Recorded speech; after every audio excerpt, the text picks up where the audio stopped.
Ito nga pala yung i-restore nating TMX 155. Yan, medyo napabaya ng nabili natin.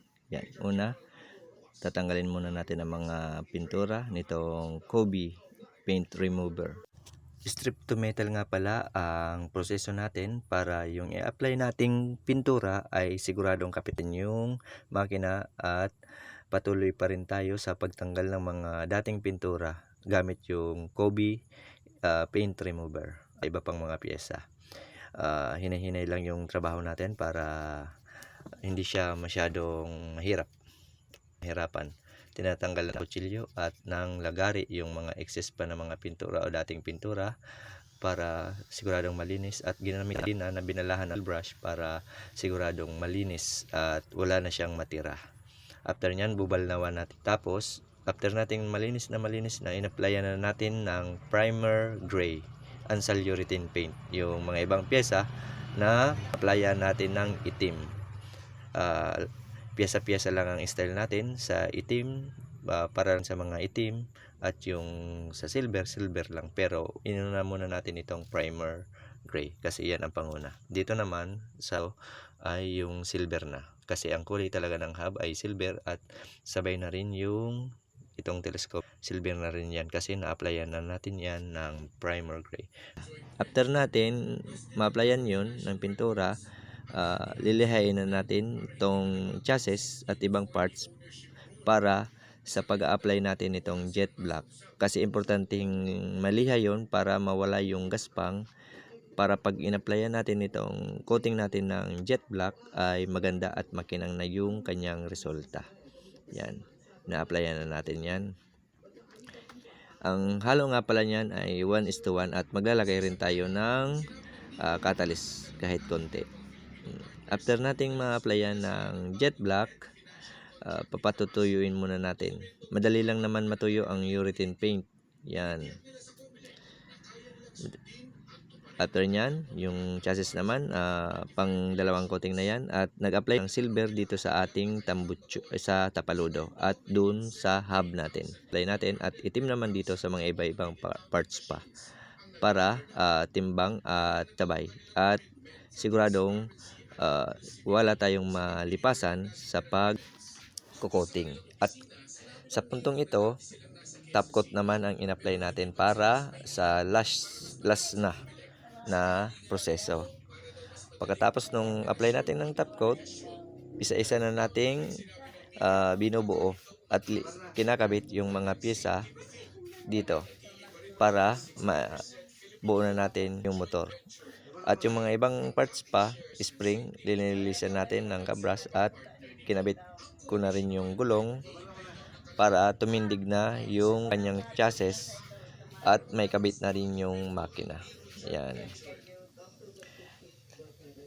Tindig na. At tapos naman yan, ito namang cover, tinatanggalan natin yung mga excess na pintura, yung dating pintura. Ginamitan natin ng barena at yung brush na binala natin, at yung makina in-overhaul na rin natin para ma-refresh at mapalitan ang mga dapat na palitan ng mga pyesa. Yan, tinatanggal yung ibad yung mga gasket, at pinalinis na rin natin, binapping natin, at primer naman dito sa iba, cover at yung cowlings, in-applyan natin ng primer white naman yan. Kasi naubusan tayo ng primer gray, primer white yung naibili. Yan. After nyan, lilihain. At yung ibang parts, yung mga wirings, linalabahan muna natin para mawala yung kanyang mancha, yung mga alikabok at yung putik-putik. At in-applyan natin ng electrical tape para magmukha siyang bago. At in-install na rin natin, pagkatindig natin ng chassis at lalagyan natin ng gulong, in-install na natin yung wirings at yung harness niya para fully operate na, at may kabit na natin yung iba pang mga parts na kadugtong ng mga harness. At yung signal light, yung tail light, pinadaan natin sa ilalim kasi yan ang dating original na dinaanan niya. At itong mga handle switch, in-install na natin yung mga battery, yung iba rin, at sa coding ng mga socket ay binalit na natin sa dati, sinalpak na natin, at yung makina binubuo na kasi napalitan na natin yan, at linagay na natin sa chassis para sa last na at mapaandar na natin. Yan. Nilagyan na natin ng silver. In-applyan na natin ng silver yung cover ng makina at pagtapos niyan ay applyan na natin ng top coat para sa finish na proseso. At yung tangke na rin, primer at linihan natin para mawala yung gaspang kasi mag-jet black na tayo niyan. Applyan na natin yan.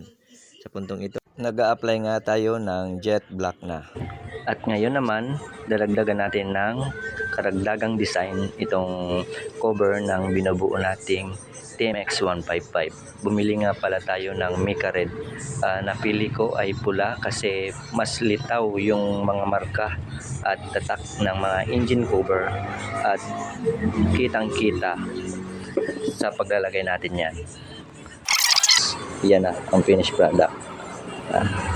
Lumilitaw na yung tatak ng cover at maganda na siyang tignan. Mabusisi pero hinahinay lang at tiyaga para sa magandang resulta. Ayan, mag-i-install nga pala ako ng decals dito sa binubukong TMX 155 kasi dumating na yung order kong sticker. Yan. Sa pag-i-install, hinay-hinay lang para hindi masayang at mawala yung bubbles.